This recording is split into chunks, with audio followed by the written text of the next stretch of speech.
Diabetes control और reversal के इस सीरीज के प्रथम भाग में हम ये समझेंगे कि वो कौन सी वजह है जिसके कारण डायबिटीज हमारे जीवन का अभिन्न अंग बन जाती है। फ्रेंड्स, मैं हूं डॉक्टर संजीव अग्रवाल। आप अक्सर मेरे वीडियोस लाइफ स्टाइल डिजीजेज और क्रॉनिक इलनेसेस पर देखते हैं।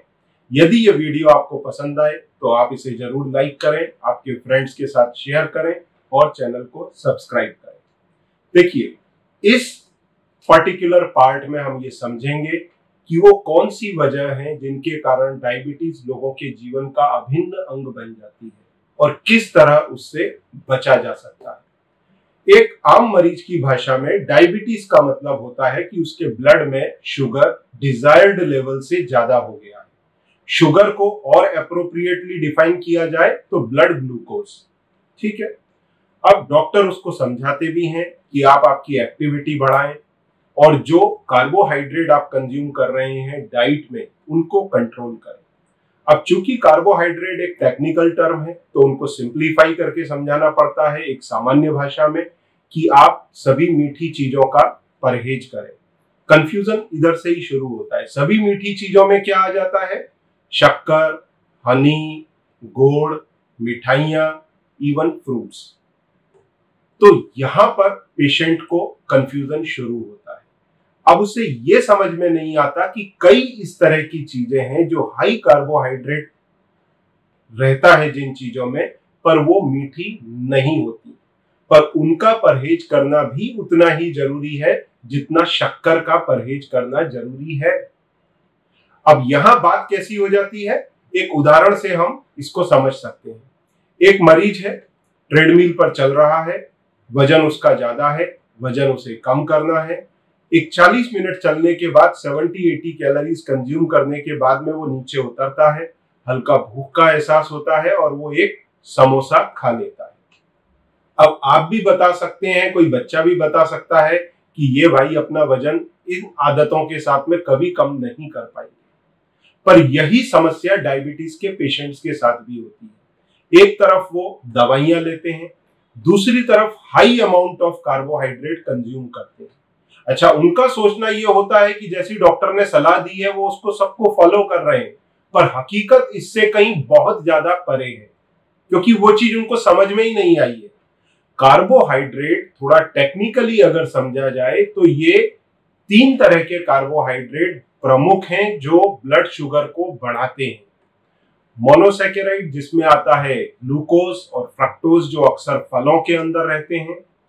डाइसैकेराइड जो अक्सर लैक्टोज, माल्टोज, सुक्रोज जो या तो मिल्क प्रोडक्ट के अंदर हैं या फिर कुछ फ्रूट्स के अंदर हैं, ग्रेन्स में हैं, तो भुट्टा या फिर दूसरी चीजें।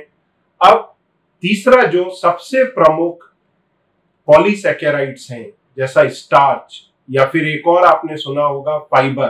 हालांकि फाइबर हमारे बॉडी में डाइजेस्ट नहीं होते, तो फाइबर हम खाएंगे हमारे लिए अच्छे हैं, वो हमारे पेट को साफ करने के अंदर मदद करते हैं।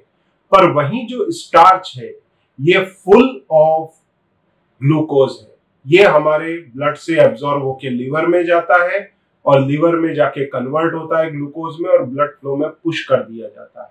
और ये भरपूर मात्रा में होता है राइस में, ग्रेन्स में, वीट में, कितने भी प्रकार के आप जो भी ग्रेन्स देखें, ज्वार, बाजरा, मक्का, किनोआ, रागी या फिर ओटमील्स, गेहूं, हाँ, इवन सब तरह के पल्सेस और सीरियल्स में, भले उसमें मात्रा कम है, जैसे 40 ग्राम के आसपास सारे सभी तरह के पल्सेस और दालों वगैरह के अंदर होता है, पर फिर भी 40 ग्राम है। बाकी की चीजों में जो मैंने ग्रेन्स वगैरह बताए उसमें कितना है? हर 100 ग्राम के अंदर 60 से 70 ग्राम स्टार्च या कार्बोहाइड्रेट या उसको बोले तो शक्कर की मात्रा होती है, जिसको मरीज समझ नहीं पाता। मतलब इन चीजों में 8 चम्मच से लेकर के करीब 16 चम्मच तक शुगर होता है। अगर ये मरीज समझ ले तो अपनी डायबिटीज को आसानी से कंट्रोल कर सकता है। इवन साबूदाना 80 ग्राम कार्बोहाइड्रेट, उसके बाद में poha, French fries, bread, pizza, pasta, noodles, ये सब तो हैं ही इस कैटेगरी के अंदर, पर इसके साथ में पोहा जैसी चीज, दलिया, या फिर रवा, मैदा, सूजी, इनसे बनी चीजें, उपमा, हाँ, इडली, डोसा, इन सब में भरपूर मात्रा स्टार्च की होती है, जिसके कारण उसके ब्लड में शुगर निरंतर बढ़ती रहती है। तो वही स्थिति बन जाती है जैसे ट्रेडमिल पर चलने वाला मरीज, एक तरफ उसने वॉक किया, दूसरी तरफ समोसा खा लिया। इसी तरह डायबिटीज के मरीज ने एक तरफ दवाइयां खाई, दूसरी तरफ से ये हाई कार्बोहाइड्रेट आइटम्स खा लिए। तो अगर वो इन चीजों को समझ सके कि सिर्फ मीठी चीजें ही नहीं, हाई कार्बोहाइड्रेट कंटेंट भी उसको अवॉइड करने हैं, तो सही माने में डायबिटीज को कंट्रोल किया जा सकता है और रिवर्स किया जा सकता है। आने वाले एपिसोड्स में हम इसको परत दर परत समझेंगे कि ये कैसे संभव है।